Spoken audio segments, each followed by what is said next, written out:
আসসালামু আলাইকুম। আশা করছি আপনারা সকলেই ভালো আছেন। আজকে আলোচনা করব খুনি ডালিমকে নিয়ে এবং তাকে নিয়ে আবার জামাত শিবির ৭১-এর পরাজিত শক্তিরা বাংলাদেশের মানচিত্রকে আঁকড়ে ধরেছে। বাংলাদেশের লাল সবুজের পতাকাকে তারা ক্ষুণ্ণ করতে চাচ্ছে। তা না হলে এইরকম একটা আত্মস্বীকৃত খুনিকে কিভাবে সারা বাংলাদেশের সকল মেইনস্ট্রিম মিডিয়াতে প্রচার করা হচ্ছে। ইলিয়াসের মতো একটা বিহারি, যারা নাকি বিহারি উরুজাত ছেলে, একটা পাকিস্তানি বীজ, নর্দমার কীট, সেই ইলিয়াস এই খুনি ডালিমকে নিয়ে কালকে একটা প্রোগ্রাম করেছে।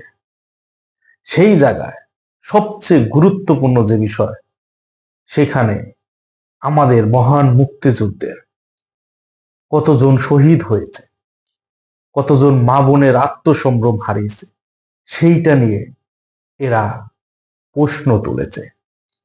আর সেই লাইভের অংশ কেটে কেটে যখন এই স্বাধীন বাংলাদেশের মূলধারা গণমাধ্যমগুলো প্রচার করে, আমার বলতে কোনো বাধা নাই যে এরা সকলেই, যেসব মিডিয়া এটা প্রচার করেছে, তারা মেরুদণ্ডহীন এবং এদের সাংবাদিকতার করার কোন রকম অধিকার এই বাংলার মাটিতে নাই।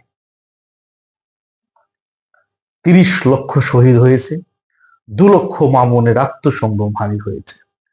এখানে বলার চেষ্টা করা হয়েছে, এই খুনি ডালিম বলার চেষ্টা করেছে যে ৩ লক্ষ শহীদ হয়েছে, ইংরেজিতে লেখা ছিল, বঙ্গবন্ধু বুঝে নাই। আরে আহাম্মক, বাটপার, খুনি, প্রতারক, এইটাই যদি হয়ে থাকে তাহলে আপনাদের সামনে আমি একটা প্রমাণ হাজির করছি। ১৯৭১ সালে রাশিয়ার একটা পত্রিকায় দেখেন কি বলছে, কত লক্ষ শহীদ হয়েছে, সেই পত্রিকার একটা বিষয় আপনারা দেখুন।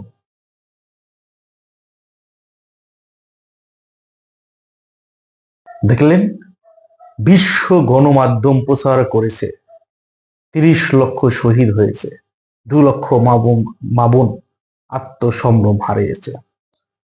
এই নিউজের পরবর্তীতে সকল স্বীকৃত সকল তথ্য নিয়ে জাতির পিতা বঙ্গবন্ধু শেখ মুজিবুর রহমান ঘোষণা করেছে যে আমাদের ৩০ লক্ষ শহীদ হয়েছে। আর এই পাকিস্তানের কিট, নর্দমার কিট, এই বাটপার প্রতারক, একটা কি বলবো যে নারী লিপ্স, নিজের ক্যান্সার আক্রান্ত ওয়াইফকে রেখে নতুন একটা বিয়ে করে তার মুখে আবার আল্লাহ বিল্লে চরিত্রহীন বাটপার প্রতারক এই ইলিয়াসরা প্রমাণ করতে চাচ্ছে যে বাংলাদেশের স্বাধীনতা, মানে এরা পারলে ৩০ লাখকে ৩ লাখ, পরবর্তী ৩ জন বানাবে। আর এই সব বিষয় এই স্বাধীন বাংলায় প্রচার হয়, এটা বাংলাদেশের প্রত্যেকটা মানুষের জন্য অত্যন্ত লজ্জার এবং অত্যন্ত দুঃখের, বেদনার। আমাদের অবশ্যই প্রত্যেককে সোচ্চার হতে হবে এই সব অপপ্রচারের বিরুদ্ধে। আপনি আরেকটা জিনিস দেখেন, তিনি আরেকটা কথা বলছে যে তাকে চাকরির থেকে বরখাস্ত করা হয়েছে। যদি আপনারা লাইভটা শুনে থাকুন, তার নিজের মুখে স্বীকার করছে যে তিনি সেনাবাহিনীতে কর্মরত থাকা অবস্থায় সে একটা সেনা পরিষদ গঠন করেছে। আপনি যে গভর্নমেন্টের আন্ডারে, যে সরকারের অধীনে চাকরি করছেন, সেই সরকারকে উৎখাত করার জন্য আপনারা একটা সেনা পরিষদ গঠন করবেন, তারপরেও তার চাকরি থাকবে, এটা কি কোন সরকার মাইনে নেবে? এতেই প্রমাণ হয়ে যায় যে তার কৃতকলাপের জন্যই তাকে চাকরি থেকে বরখাস্ত করা হয়েছে। আর এতদিন যেসব মিডিয়া, এই যে পিনাকির মতো, এই যে ইলিয়াসদের মতো সারা জীবন একটা মানুষের মাথায় ভুল ধারণা ঢুকিয়ে দেওয়া হয়েছে যে মেজর ডালিমের বউকে নাকি শেখ কামাল অপহরণ করে নিয়েছিল। কই, সে তো সেই কথাটা একটা কথাও সে বলে নাই। যদিও জামাত শিবির এবং তাদের এজেন্ট এই পাইককে ইলিয়াস অনেকবার চেষ্টা করছে, কিন্তু সে মিথ্যা, প্রত্যেকটা মিথ্যা বললেও অন্তত নিজের বউ যেহেতু মারা গেছে তাই মানে মৃত বউকে নিয়ে সে মিথ্যাচারটা করে নাই। যে কারণে আজকে দেখেন তার পরিবারের মুখ থেকেই শুনুন যে সেদিন ওইখানে সেরকম কিছুই ঘটে নাই। একটু শুনে নেন। যে ওইখানে আমি ছিলাম, ওখানে যে ঘটনাগুলো বাজারে ছড়িয়ে আছে, যে শেখ কামাল তুলে নিয়ে গেছে, এগুলো একেবারে ডাহা মিথ্যা কথা। কারণ আমাকে কারো কাছ থেকে শুনতে হবে না। আমি কিন্তু মেজর ডালিম বলার আগেই, তুমি নিশ্চয়ই দেখেছিলে ভিডিওটা, আমি কিন্তু বলেছি এটা ডাহা মিথ্যা কথা। শুনতে পাইলেন?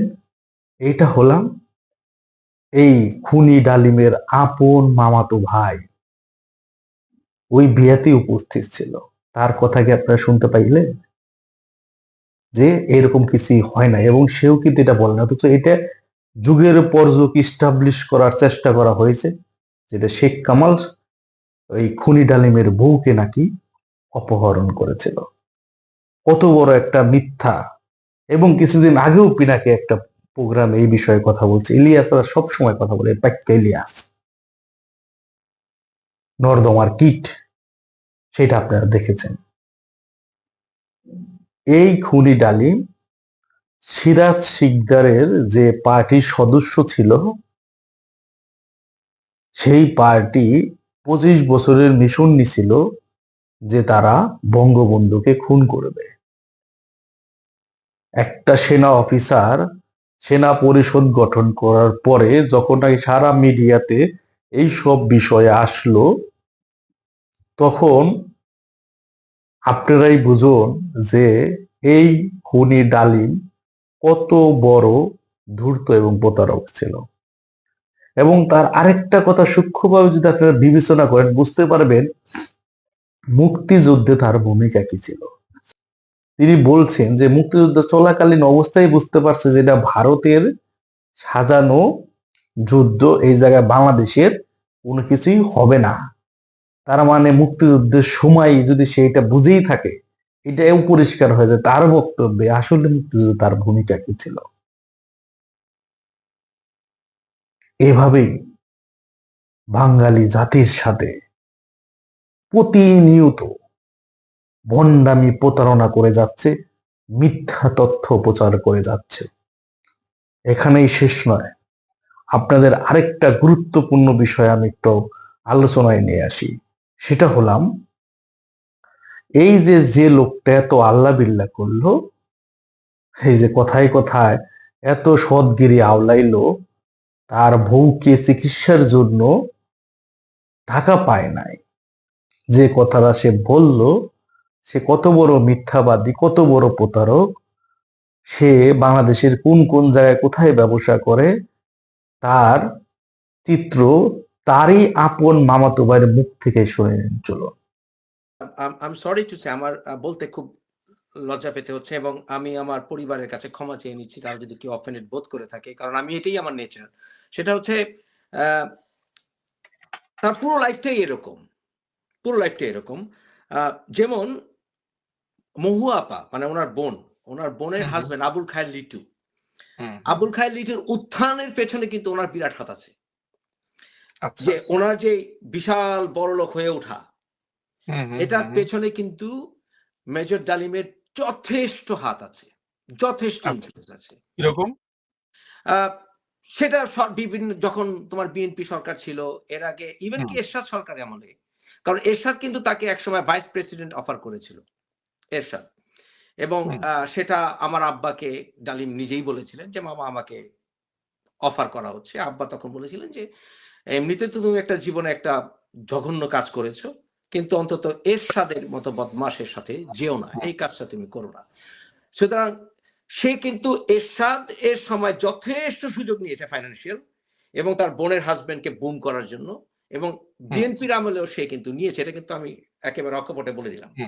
এবং আরেকটি বিষয় হচ্ছে, আরেকটা গ্রুপের সাথে তার যোগাযোগ আছে, সেটা বোধহয় খোঁজ করলে পাওয়া যাবে, সেটা হচ্ছে র্যাঙ্কস। র্যাঙ্কস এর সাথে কিন্তু তার যথেষ্ট financial, let's put it this way, interest আছে তার। এবং এছাড়াও বাংলাদেশে গার্মেন্টস ব্যবসায় ইত্যাদি ক্ষেত্রে তার পারিবারিকভাবে যে বুমিং করা হয়েছে, বিশেষ করে তার ছোট ভাই স্বপন ভাই, সরি স্বপন ভাইয়া, আপনাকে আমি চাইনি এই বিষয়ে আনতে। তো স্বপন ভাইয়ের 5 স্টার গার্মেন্টস ইত্যাদি সহ যে গুলবাগে যে ব্যবসা, সেখানে ফুলে ফেঁপে ওঠার ক্ষেত্রেও কিন্তু উনার যথেষ্ট হাত আছে। এবং আরেকটি বিষয় যেটা, যে খালেদা জিয়ার প্রতি, তার প্রতি যেই খেদ দেখেছি আমরা, কিন্তু খালেদা জিয়া কিন্তু ওনার বাবা হক ফুপার মৃত্যুর দিন কিন্তু উনি এসেছিলেন ওনাকে ভিজিট করতে। কিন্তু কি সেই রহস্যজনক কারণ যেই কারণে বিএনপি তার কাছ থেকে সরে শুনতে পাইলেন? আবুল খায়ের যে কোম্পানি, সেটা তার বোন জামাই, এবং তার ভাইয়ের যে এই ব্যবসা এবং র্যাঙ্কসের সাথে যে ব্যবসা আছে, এই সকল বিষয় সামনে নিয়ে আসলো তারই আপন মামাতো ভাই। তার মুখে আপনারা কিন্তু শুনলেন এই খুনি ডালিম কত টাকা বাংলাদেশ আত্মসাৎ করেছে, এবং তৎকালীন তিনি যে কেনিয়ায় রাষ্ট্রদূত হিসাবে নিয়োগ পাওয়ার পরে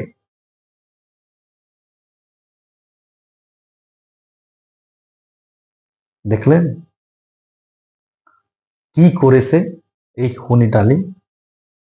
কারণ যারা নাকি রাষ্ট্রদূত হিসাবে যায় তাদেরকে বেতন দেওয়া হতো ডলারে, সেই ডলারকে তারা সেই কালো বাজারে, ডলারের মূল্য বেশি ছিল সেখানে বিক্রি করে দিয়ে সে টাকায় তাদের বেতন দিয়ে হতো, এবং শুল্ক মুক্ত যে এই গাড়ি পাইতো সেইটা পাইও সে বিক্রি করে দিয়েছে। এবং তৎকালীন সে যে হাই কমিশনার, এই জামানত দেখে 20 লক্ষ টাকা একটা ব্যাংকে থেকে নেওয়ার পরও সেই টাকার কোনো পরিশোধ সে করে নাই। এটা কিন্তু একদম, এই যে দেখলেন আপনারা যে তৎকালীন পত্রিকায় কিন্তু এগুলো আসছে। 1995 সালে 15ই আগস্ট ব্যারিস্টার আমিরুল ইসলাম একটা কলাম লেখে, সেখানে তিনি বলছেন যে এই 75-এর 15ই আগস্ট জাতির পিতাকে যে হত্যা করা হয়েছে, সেটা যে সুপরিকল্পিত ছিল তার সবচেয়ে বড় প্রমাণ যে তারা ইন্ডিমেন্ট অধ্যাদেশ জারি করে এখান থেকে মুক্তি লাভ করেছে। তার মানে তারা এর মাধ্যমে প্রমাণ করেছে যে তারা এই খুনের সাথে জড়িত। তো বুঝতে পারছেন তো যে এরা কিভাবে এখন নতুন করে এই জামাত শিবির, 71-এর পরাজিত শক্তি, তারা আবার দেশটাকে অস্থিতিশীল তো করেছে, এখন দেশের ইতিহাস, ঐতিহ্য, সার্বভৌমত্ব ধ্বংসের পায়তারা করছে। আপনাদের আমাদের এখনই সচেতন হতে হবে। আরেকটা গুরুত্বপূর্ণ বিষয়, যে যুদ্ধ নিয়ে এত বীরত্ব গাথা দেখাইলো 1971 সালে, যখন নাকি যুদ্ধ খুব মারাত্মক রূপ ধারণ করেছে আগস্ট মাসে, সেই 1971 সালে আগস্ট মাসের 16 তারিখে এই খুনি ডালিম বিয়ে করে, এবং তার বিয়ের ইতিহাসেও নিয়েও যদি আপনারা জানেন অবাক হয়ে যাবেন যে তৎকালীন সময় সে যে প্রেম করে বিয়ে করতো তার শ্বশুর কিন্তু রাজি ছিল না, এই নিজেই জোর করে বিয়ে করছে। অথচ এখন নিজেই নিজের অপবাদ অন্যের ঘাড়ে দিয়ে নিজে দায় মুক্তির পায়তারা করছে। তার মামাতো ভাই, আপন মামাতো ভাইয়ের বউ তাকে কি বলে একটু শুনে নেন। আমি বাংলাদেশি, আমি বাংলাদেশের মাটিতে আমার জন্ম, আমার বাপ দাদারা সব বাঙালি। শেখ মুজিব জাতির পিতাকে মারছে, এটা আমি তখন আমার জন্ম হয় নাই। আমি সব গল্প শুনে আব্বার কাছে, বাসা সবার কাছে গল্প শোনা, বই পড়ে দেখা, মনে হলেই তো আমার মনে হয় আমি পিটাই হাড্ডি গুটি ভেঙে দেই। তাহলে এতই যখন বুকের পাটা ছিল, শেখ হাসিনা যখন ক্ষমতায় ছিল, আসিস নাই কেন বাংলাদেশে? এখন কেন, তখন কেন ইঁদুরের গর্তে যে লুকাইছিলি? অসভ্য লোক। ওকে তোমরা মেজর বলবা কেন? ও তো দেশের কলঙ্ক। ওর গায়ে থুতু মারা উচিত। এই খুনি ডালিমের গুরু সিরাজ শিকদার যে একটা সাইকোপ্যাথ ছিল, তার সবচেয়ে বড় প্রমাণ পাবেন এই বাকশালের আদ্যোপান্ত।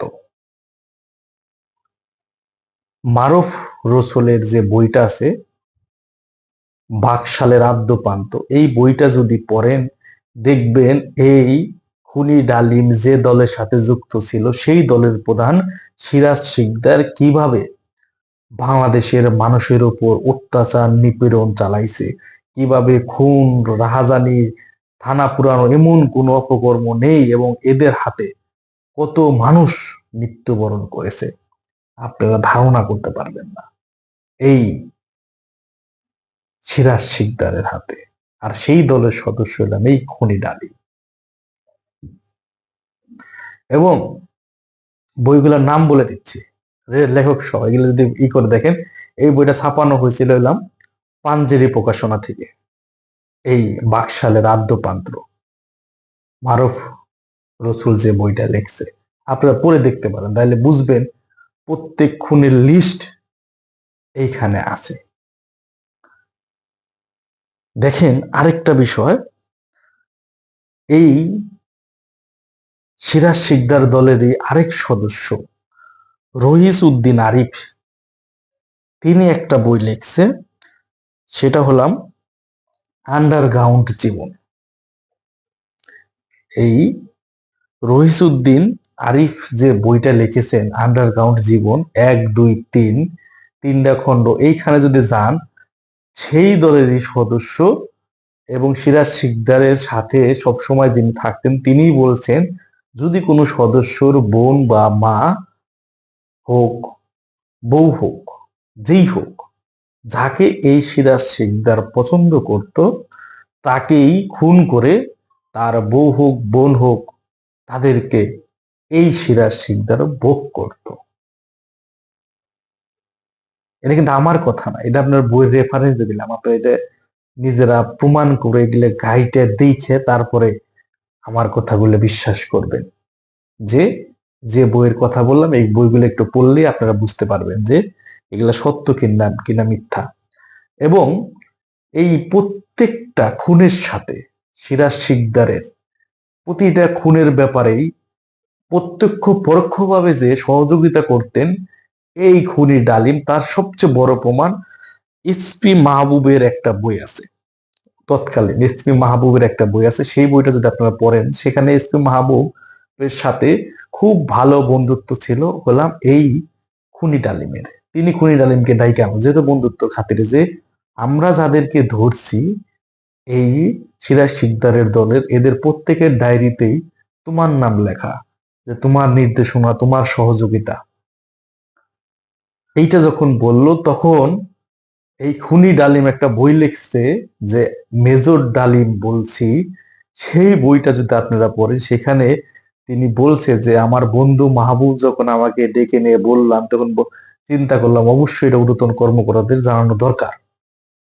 তার মানে বুঝতে পারছেন যে এইটা এই এসপি মাহবুব যে কথাটা বলছে এবং সেটা সত্যতা পাওয়া যায় তারই বইতে। তার মানে এই খুনের সাথে সে অতপ্রতভাবে জড়িত, যদি এটা যদি নাই থাকে তাহলে সে এত মানে সংকোচ বোধ করে ঊর্ধ্বতন কর্মকর্তাদের জানাতে হবে সেই ব্যাপারে তার নিজের বইতে তিনি কেন লিখলেন। আশা করি আপনারা বুঝতে পারছেন যে কিভাবে এই সকল কাণ্ড ঘটানো হয়েছে। এবং আরেক খুনি রশিদ, মেজর রশিদ, তার একটা এই বক্তব্য ছাপানো হয়েছিল 75 পরবর্তী সময়ে একটা পত্রিকায়। সেই জায়গায় তিনি দাবি করছিলেন যে আমরা 73 সালের থেকে আমরা এই পরিকল্পনায় যুক্ত এবং তার আগে থেকেই পরিকল্পনা করা হইতেছিল। তার মানে সে যুক্ত হয়েছে 73 সালে, তার আগে থেকেই করা হয় যে এইটা জাতির পিতাকে মারার চক্রান্ত আগে থেকে চলমান। এবং গতকালকে যে লাইভ করলো এই খুনি ডালিম, সেখানে সে বলল যে মুক্তিযুদ্ধের সময় থেকে তারা বুঝতে পারছে এবং সে এই পাকিস্তানের পেতেত্তা একটা কিট ইলিয়াসের লাইভ প্রোগ্রামে সে প্রমাণ করে দিল সে পাকিস্তানের দালাল, জামাতের দালাল, এদের এজেন্ট হিসাবে 1971 সাল থেকেই দেশটাকে ক্ষতি করে গেছে। এবং মহান মুক্তিযুদ্ধ তার ভূমিকা এখন কি সেটা তো আপনারা বুঝতে পারছেন তার কথাতেই। এবং তিনি যে একজন দেশদ্রোহী এবং জাতির পিতা বঙ্গবন্ধু শেখ মুজিবুর রহমানের খুনি, এইটা নিয়ে আর জাতির কারো কোনো দ্বিধা বিভক্তি আছে বলে আমি মনে করি না, কারণ সে নিজের মুখেই তার কথাই প্রমাণ করে দিছে যে সকল কিছুর সাথে তিনি জড়িত।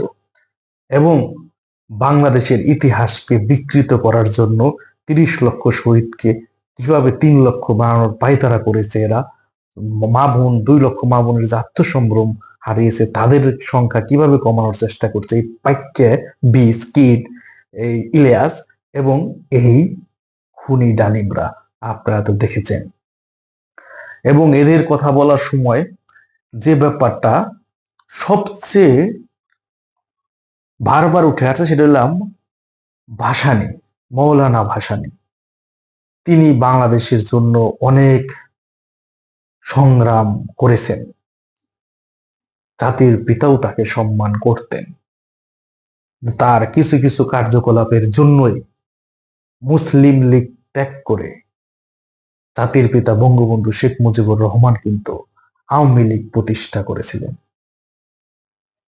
এবং সেই জায়গা থেকে তিনি যে গঠন করেছিলেন ন্যাপ, ন্যাপ গঠন করার পরপরই তিনি পাকিস্তানের করাচিতে কি বলেছিলেন, ন্যাপ গঠন করার পরেই 19 মার্চ পাকিস্তান যায় তিনি বলেছিলেন যে কিয়ামত পর্যন্ত পাকিস্তান, পূর্ব পাকিস্তান, পশ্চিম পাকিস্তান ঐক্যবদ্ধ থাকবে।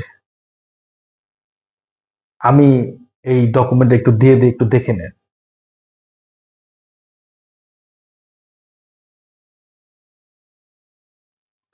দেখলেন তিনি কি বলেছে?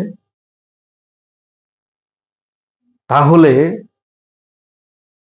এইখানে কি কোনোভাবে প্রমাণ করতে পারেন যে তিনি পাকিস্তানের সাথে স্বাধীনতা চেয়েছিলেন নাকি চান নাই? যে ভারত নিয়ে এত বিদ্বেষ দেখায়, ভাসানী ভারতের মজলুম নিয়ে এত কথা বলছে, অথচ তারই পেজ যে বই লেখছে সেই বইয়ের পাতার একটা চিত্র আগে একটু দেখে নেন, তারপর আমি পড়ে শোনাচ্ছি, দেখুন।